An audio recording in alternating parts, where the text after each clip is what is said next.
Good afternoon, everybody. Can you hear me okay? Thank you very much. So my name is Zane Chenault, and I'm the Economic Development Director for the Fayetteville Chamber of Commerce. Today we have a guest speaker, Rob Smith of the Northwest Arkansas Council, and he's going to talk to us about XNA, travel, fair flight, and some of the things that the airline industry is doing to make travel safe during this health crisis that we're experiencing right now. Just a couple of housekeeping items. If y'all would please remain on mute while Rob is giving his presentation, I would appreciate it. If you have questions, we will take questions at the end. You can either unmute yourself, or if you're at a computer, you can press the space bar, and as long as you have the space bar pressed, you will be unmuted. As soon as you release the space bar, you'll go right back to mute. Alternatively, you can send a question via chat in the chat window. Without further ado, I'd like to introduce Rob Smith, Northwest Arkansas Council, and he is going to share our screen to give you a brief presentation. Click on the word share. Look at that. Pretty good, huh? Should I do it this way, Zane? No, you're good right there. Okay, everybody can see the screen, is that correct? I can't see you guys, so can somebody verbally respond? Yes, we can see it.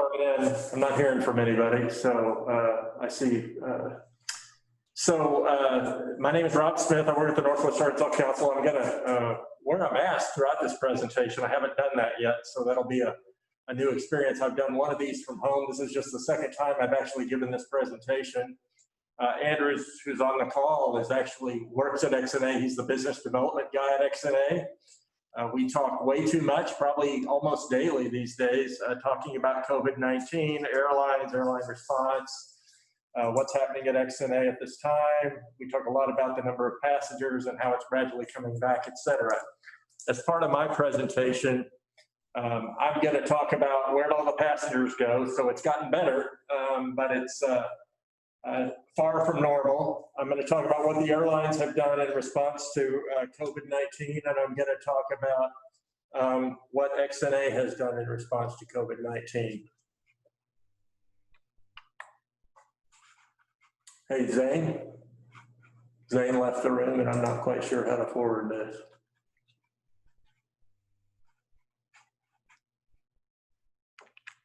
Well, oh, there we go. Okay, so Fair Flight is a program of the Northwest Arkansas Council that we started last June. Its focus initially, and frankly until about 2 months ago, was entirely on encouraging people to fly more from XNA. Business and leisure travelers, really a target of leisure travelers, because we knew a lot of those travelers were going to other airports, Tulsa and Kansas City, and we wanted to keep those flyers here. And ultimately, we promoted great fares. There's a website, a Twitter account, 824 followers. Hope you'll add your name to those who follow on Twitter. And I speak at events. I've done about, I think this is maybe presentation 23 or 24. As small as 3 people once and as many as 400 another time. I've temporarily assigned myself to focus more on safe travel, informing people to make smart decisions, do the right thing, make sure that they're comfortable when they decide it is time to actually fly. And it's important to say that this is not a program of the airport. They've been very kind to us, supportive of what we're doing. Airport has to be very equal in how they treat airlines, and Fair Flight does not.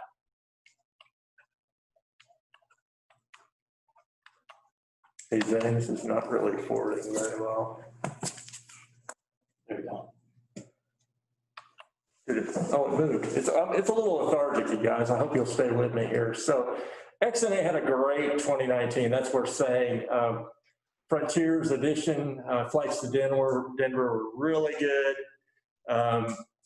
The number of passengers was incredible, and we actually saw fares fall, in part just because there was more and more flights, more competition, and the airlines were a little hungrier than they might have been the year before.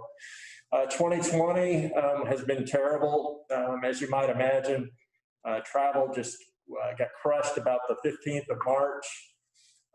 It got worse in April. It got a little better in May, 100 to 200 passengers a day, and we lost some destinations entirely. Here's a look at month by month since January 2019. If you look at June and July, those were record enplanements, tons and tons of flights, more than 1,000 most months, 1,400 at times. We get over here to the end and it just kind of falls apart. It's 8 passengers a day in April. It gets a little bit better in May, fewer flights, but actually more people on a plane. American Airlines kind of been the one to keep things a little more normal than the rest. XNA was up to 500 to 700 passengers. The 100 passengers was kind of the bottom. And then just this past few days, we saw 3 days in a row of more than 700 and 922 flyers on Sunday. Just to give you a little more about how June has been, this is the line. That 3,043 is the average number they had in June of 2020. And the red represents day by day what's happened since then. The high water mark is that 922 on Sunday. It continues to improve though, so that's good. So let me talk about the airlines in particular and what they've done. XNA, as you know, has 5 airlines. I'll zoom in on some of this. It's a little hard to read, maybe. American has actually cut 60%, and they cut the least. They're still fairly aggressive, very busy at XNA. Nationally, they've hauled cargo for the first time. They're flying largely to Dallas, to Charlotte, to Chicago, and they eliminated some destinations entirely. That's initially. I'm talking about right after we started to see the downturn. United's been a really aggressive cutter. They fly only to Houston, Chicago. Delta didn't cut. I'm going to go back to Delta. Delta didn't cut as much as United, but they cut more than American. They actually eliminated service entirely to some really big airports, including Chicago Midway. If you look at Delta now, they're flying only to Atlanta. They don't do Minneapolis. They don't do LaGuardia. Allegiant's kind of the odd duck here. They're now the second busiest airline at XNA. They were in May, which is pretty amazing. They were clearly a 4 among the 5, and now they're the second busiest. They cut their capacity, didn't fly at all in April, and you may have noticed that Vegas just reopened, so I'm pretty excited about that. I have to point that out every time I talk. Frontier flew just once to Denver, so let me tell you let me update this a little bit now. Miami and Washington flights return on July 7th. United's not going to change a thing. Delta is actually going to fly more to Atlanta. They go to twice a day in July, 4 times a day in August. All these things are subject to change. This is a very kind of fluid situation. And what's happening at our low-cost carriers is we've seen Allegiant fly a lot more. They've done quite well to Destin. They've added Las Vegas flights back in the early June. June 4th was when Vegas opened. And Frontier flew 4 times in May, and I think we'll start seeing them fly more and more in the coming weeks. So let me talk about what the airlines have done to make it a little safer for everyone to fly. They're deep cleaning planes at night. They're deep cleaning planes between flights. Everybody's doing that. Every person who works for an airline on a plane will have a mask. That's good. Airlines are kind of taking a different approach on passenger masks. We see American, United, and Delta requiring masks for everyone. We saw Allegiant handing kits, safety kits that included latex gloves, like the blue ones you may have seen when I started talking, as well as a mask. Not everyone was wearing those initially. I don't have any idea if it's gotten any better because I haven't gotten on an Allegiant flight. Other actions that we saw in the days immediately after COVID-19 became such a prominent issue in America, we saw United actually do this thing where if the plane was over a certain amount full, they'd let you rebook because they knew people were uncomfortable around one another. We saw middle seats not getting sold by some of the airlines, and we saw Frontier, which often talks about, it's a per item purchase, and they actually had $39 that they charge you if you want to have a seat next to you empty. Airlines have gotten a little more strict about restricting Forcing masks, they will now ban you. We had an American Airlines person banned the other day when he refused to wear a mask. I think that's a good thing. Frontier didn't last long on its $39 for the middle seat. They realized the error in that. And we've seen Delta say that they're going to keep that middle seat open for quite a while yet. So all these things are fluid. They keep changing. United Airlines guy cleaning the plane. This is what the flight attendant will look like right now. You'll notice that she not only is wearing a mask, but she's got a pretty limited supply of things that she's got for the customer. Right? A lot of airlines are limiting. This is an interesting one. We've got some people wearing masks and some people not. And we got the mad guy on the right who decides he apparently doesn't want to wear a mask. So I say yes to the United guy. I say she's doing a great job. And then let's zoom in on these two. I've decided this guy's from Arkansas and this guy's probably from Oklahoma because he looks mad about flying. This is not an XNA photo, just for the record. So here's the most important thing, other than what the airlines are doing. XNA actually has done a lot to make flying safer. They've really done a nice job of informing passengers about what they need to do. You'll see that this is actually a photo from XNA, and it's quite old, maybe 2 months back taken. They talked of a plexiglass barrier that is not represented in this photo, and I think you'll see that there if you don't already, it will. XNA and the council actually worked on forming a safety committee. We wanted to get input on the big companies that travel so much from Northwest Arkansas. I really pushed to get a Mercy person involved because we need that healthcare person involved. Crystal Bridges was involved. Hertz was involved as a tenant at the airport. And the goal was, let's make travel as safe as possible. This is not the best time, but we sure can do some things to make the environment better for those who really do need and want to travel. So I think there are essentially two types of passengers at XNA. There's the person I'm calling Perfect Paula, and Perfect Paula does everything correctly. She gets the mobile boarding pass, so she doesn't have to interact as much when she gets to the airport. That's good. She carries on a bag. XNA actually talks a lot about not checking a bag because it eliminates some interactions with the baggage claim. Just one less thing to worry about. Wear a face mask. And Paula actually reads what she needs to do before arriving at XNA. She's not surprised by anything. So the flip side of this, of course, is a person who shows up, needs a boarding pass, checks a bag, no face mask, and has no clue what to do once they get at the airport. As you can imagine, I support the Perfect Paula approach, and I guess that's what I'll call it. XNA has taken a ton of actions. This is a pretty good list, but it's not all inclusive.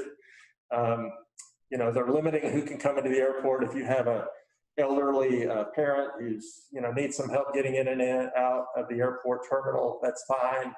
But if you're able to avoid being in there, that's good, and that's what they're encouraging people to do, is avoid limiting it to just passengers and workers. I won't read all of these. Probably you get the gist of this. They do require a mask for adults. They're doing some real cleaning overnight. And one thing that you might like is the XNA has got some really cool masks that are $6.50 out of these two vending machines, one on the before security and one after security. And I'll talk about that a little more at the end. But you'll definitely see XNA and some of the safety things they've done represented. We formed this committee, though, and we actually talked about all sorts of things that you won't see represented there. Andrew, who's on this call, and I talked at length about these UV phone chargers or UV phone cleaning devices. I don't know if you use those, but they take a little while. They take several minutes. How many people would actually take that much time, leave themselves that much time? And ultimately concluded that, where would you put them? And really it was told to us by some of those involved with the committee that it's just not that helpful. We talked about intercom announcements. We talked about temperature checks. Temperature checks are really interesting because you see that, but if you come in from 90-degree weather, I'm just guessing that your temperature is a little higher than if it's 50 degrees out. So, how do you know whether that person really has a fever or they're just temporarily high. XNA has actually added the intercom announcements. So you didn't see that represented on the previous thing, but it definitely has been added. So that's good. So you'll hear a lot of conversation about that. This lady, I really like this photo that XNA provided because she's doing this perfectly. She's got the plexiglass, she's got the mask, she's ready to help. I wish she had more customers though, honestly. And so that's the gist of this. I do hope we can talk a little bit though, and I'd like to hear from you.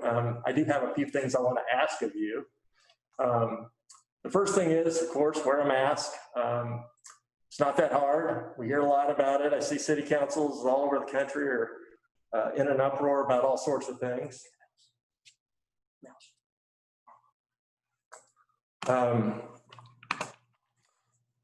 Lead by example. Fayetteville has had a lot of conversations about, what do you do in restaurants, et cetera. I think maybe a key to getting more people to wear a mask on planes is getting more people to. You want to end the presentation?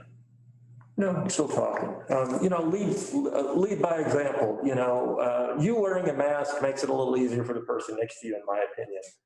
And then, the other thing that's a challenge is you got to know what's going on at the destination airport. We have our own rules in Arkansas, our own expectations at XNA, but I think it's extremely important to know what's happening at other places. Los Angeles, for example, has got some different standards than we do here in Arkansas. So if you're flying to LAX, I think it's smart to be aware of what's going on. Here's where I'd like to sort of end the conversation, or end the presentation, and really hear from you. And this is really my ask. I want you to tell me how I convince that person next to me to wear a mask on the plane. I'm on the plane. I've got a mask, of course, because that's what I'm going to do. The guy next to me, the gal next to me, maybe they don't. Is there a trick? Is there a thing I can say to them that doesn't get me punched in the nose, that gets them to say, you know what, I'm going to wear a mask? And I will say, I don't really want to get to the point where I say something to the flight attendant about, hey, my friend John next to me won't wear a mask and I don't like it. I'd rather, convince John to wear a mask and avoid that conflict. So I'll end it there. Would love to talk about any of this.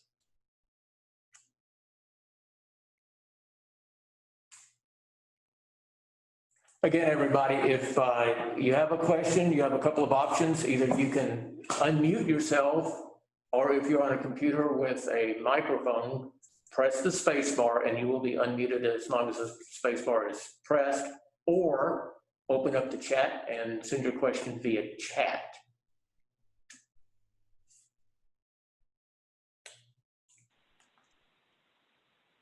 Hey, Rob, it's Andrew with XNA. It's not really so much a question. I just wanted to thank you.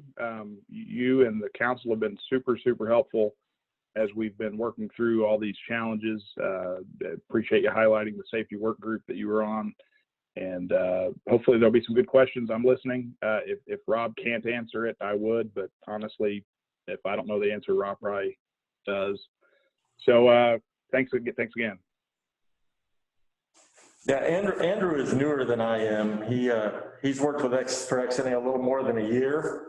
I've been dealing with XNA, as a journalist from about 2000 to 2011. It was a pretty regular call with Kelly Johnson and Scott Van Lanningham, and attended many board meetings. And then I actually started going to airline recruitment conferences in about 2014 at the council, and that's been a kind of a front burner topic. More air service is really a big deal for us. Well, I've got a question, and I don't want to put anybody on the spot, so I will caveat it that I don't expect an answer that anyone would be held to. But either Rob or Andrew, what do you see in terms of the future that will allow us to get back to a more normal flight schedule? How long do you think this is going to be? Are you looking at September, October? Are you looking at Q1 next year? What's your gut? And again, obviously, neither I nor anyone on the call will hold you accountable to the answer, but I'm just kind of interested. Yeah, Andrew, do you want to go first?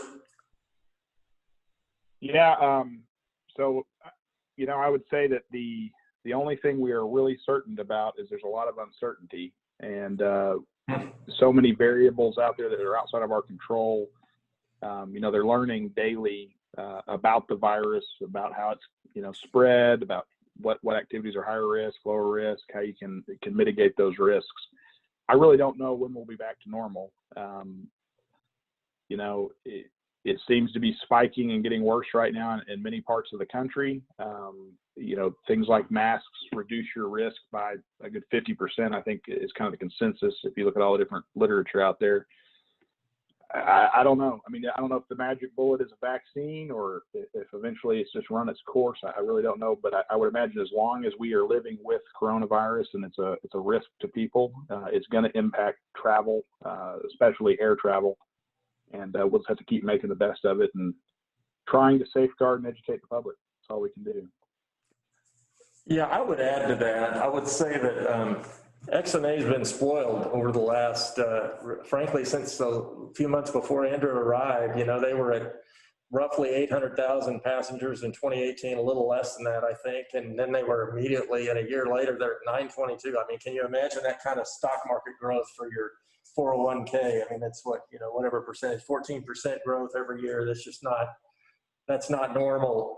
And all the new flights, it takes in theory, 3 years to convince an airline to come to your airport is what they talk about. And XNA had, 4 new destinations in 1 year. So it was a really good year. So having said that, I think, 2020 could have been a solid year. It probably wasn't going to be that great. It'd be hard to replicate 2019. I think if you talk to Andrew and others at XNA, they recognize that 2020 is going to be down from that 922 number. There's no way the back half of the year fixes this. But honestly, this mask wearing is just so critical. I don't think we get to do Razorback football until lots and lots of people are wearing masks. There's just so much that has to occur for our region and frankly our nation to become more back to the normal. We talk about the new normal. I'd like to get somewhat back to the normal. And for now, it's mask, and it's definitely mask on plane. Kind of a follow-up until everyone else thinks of good questions to ask. I understand that it may be a while to get back to the old normal as far as flights, but are we still losing flights to competitive airports? And is there something that we can do either in terms of making the public more aware, making business community more aware that XNA is a better option than our competing airports nearby? Yeah, so XNA in terms of leakage, and that's what it's called when somebody who lives next to one airport actually drives to one further away, they call that leakage. It had been at near 40%. I think it's near, in the last study, it was closer to 35%, so it's improving. And, the belief has long been that those are leisure travelers. Business travelers, their time is super important. They want to go and fly and have that happen quickly. So I think the numbers are moving in the right direction. And the other thing I think is, I think there's some good things that happened in 2019 in terms of fare. We saw New York fares that were fantastic throughout most of 2019 and probably are still, pretty good today, except for the fact that no airlines fly there directly. But you could go to New York for $250. That's a solid round trip fare. We saw Frontier fly to Denver create competition for United, and United lowered its fares by a lot to compete with Frontier. And we've seen Allegiant offer a lot more service. So I think in terms of, the folks who drove to Tulsa or Kansas City and in many cases even Dallas, they just found a more affordable product at XNA. There are flights that are still expensive. There's just a lot more flights, and a lot more of the new ones are on the low end. So that's been a good thing. And as I pointed out, the average round trip was $51 less last year. And I give credit to Allegiant. I give credit to Frontier for causing most of that. Yeah, I'd echo what Rob said. I don't know that it's going to be real interesting to see how the leakage looks going forward. The one thing we do know is there's going to be less capacity from the from the airlines. They're all saying, Delta, United, American, they're thinking they're going to probably be around 60, 65, 70% of the size they were before this. So they're going to be retiring a lot of planes. So there'll be fewer seats in our market, but there'll be fewer seats in every market. With reduced demand, you would expect pricing to go down. They definitely price things, to the market, but supply will be way down. So that'll affect it too. It's really hard to say what our leakage will be, maybe in the new normal. And I know Rob wants to get back to normal, but I think for several years now, we're going to have a new normal, and I really don't know what it's going to look like.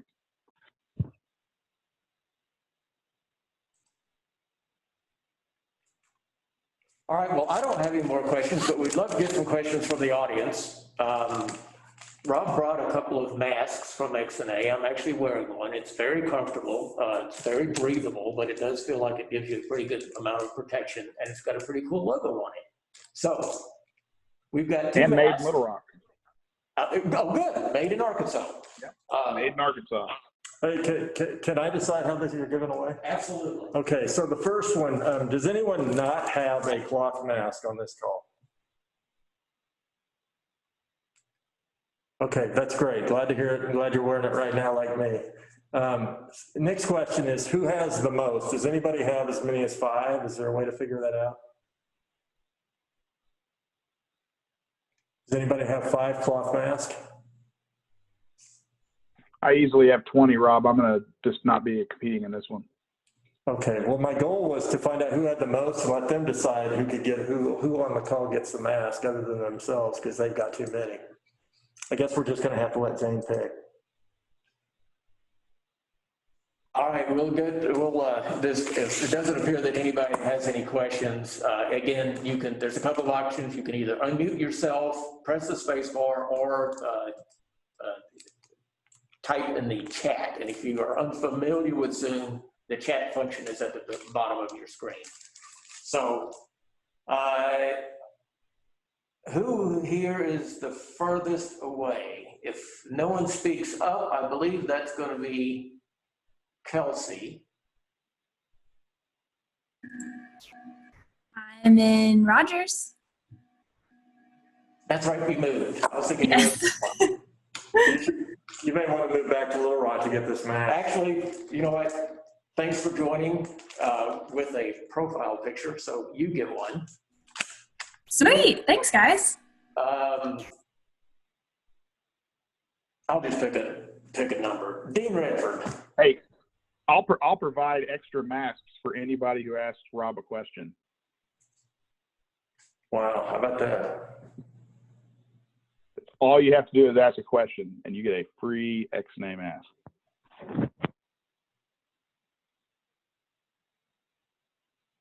Well, Rob, it appears that you did too good of a job. Do you think all the callers are Sorry, Russian Rob, I tried. bots? You think all the callers are Russian bots? There's too many names I recognize. All right, like I said, I picked a random number earlier and it came out, Dean Redford. Dean, if you want a mask, it's all yours. Bring it on. Yeah, we'll take it. Send it on. I mean, send everybody one. All you have to give out. All right, if we don't have any more questions, we'll keep this live for a couple of more minutes, but that concludes our presentation for today.